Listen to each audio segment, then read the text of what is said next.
What's going on, everyone? Let's talk about one of the last two sequels I haven't talked about in the Scream franchise. Today we're going to talk about Scream 4. Yep, obviously. Scream 4 was released by Dimension Films April 15th, 2011. And it stars David Arquette, Neve Campbell, Courtney Cox. Produced by Ia LaBanca and written and produced by Kevin Williamson and produced and directed by Wes Craven, who not sure who he is. He's the one who did Scream 2, and Scream 3. He also did Nightmare on Elm Street, New Nightmare. He also did Last House on the Left and The Hills Have Eyes. And this had a box office earnings of only $98.2 million. So definitely the lowest grossing so far out of all the Scream films I've talked about. But yeah, Scream 4. So, we're back in Hillsborough for Scream 4 as Neve Campbell plays Sydney.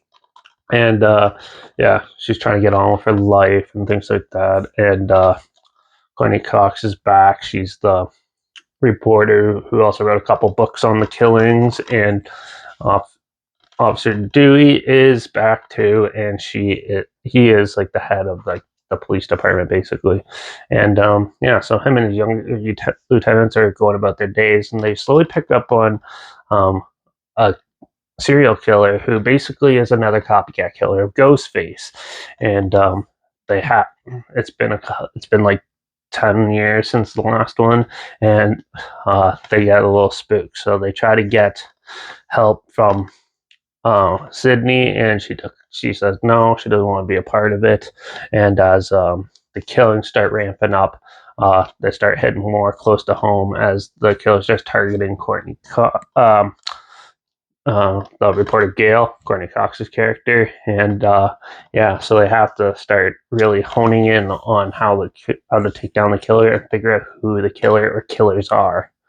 It's pretty standard. It's pretty much the same as every sequel in the Scream films.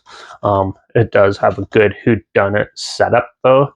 And the killings in this get a little more bold and more violent in this. And and definitely a little more bloodier and gorier. So there's a lot of good kills in it for a slasher film, and it kind of doesn't really go as meta as the others, but it has its moments more on like remakes or reboots, which this came out in prime remake and reboot time. So in 2000, early 2000 to mid like 2000s was huge in remakes and reboots and just random sequels, which they kind of poke fun of itself in this. And so there's a lot of good charm to it like that.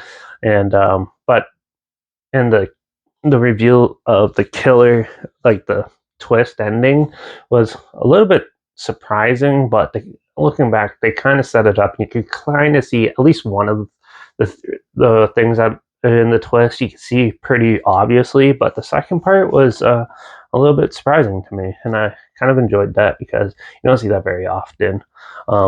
It does a good job at like paying homage to the other Scream films while trying to make it more into something more suitable for the modern audience in this case.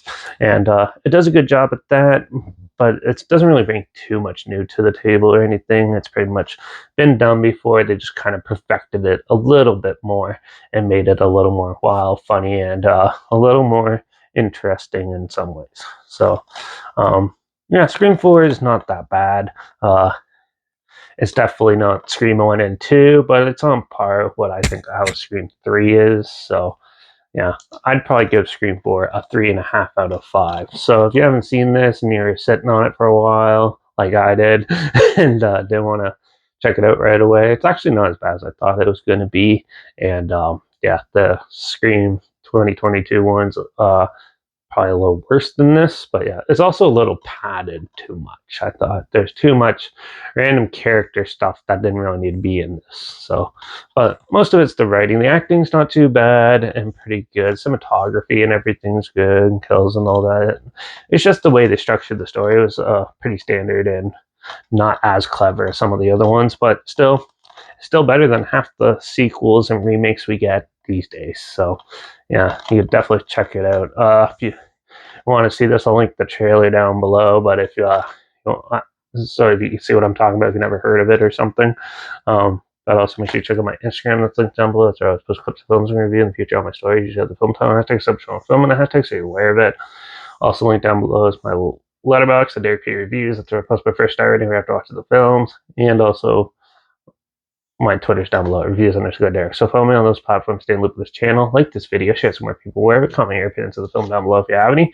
And yeah, so this is the last one of the Scream sequels. I pretty much haven't done it except for Scream 6. So let me know in the comments if you want me to review that anytime soon. But also, if you have any films or film franchises in any genre and on any streaming service that you want to hear my opinions on in the future, comment those down below too. I'll try my hardest to get to them as soon as I can, and if I can find them, make sure you subscribe. Hopefully we'll find something weird, obscure, and odd that you probably never thought of checking out together. And also show you my opinions on popular films that come out. Popular films, classic films, and reviews on other things as well. And don't forget to ring that bell because, well, we're going to go on to Amazon Prime and check out a newer film called Abandoned, which is like a spooky haunted house type film, it looks like. So, yeah, we'll talk about that in the next review. So make sure you tune in for that. Watch out for all those ghost face copycats out there terrorizing every town. And I guess I'll see you all in the next review. So until then, cheers.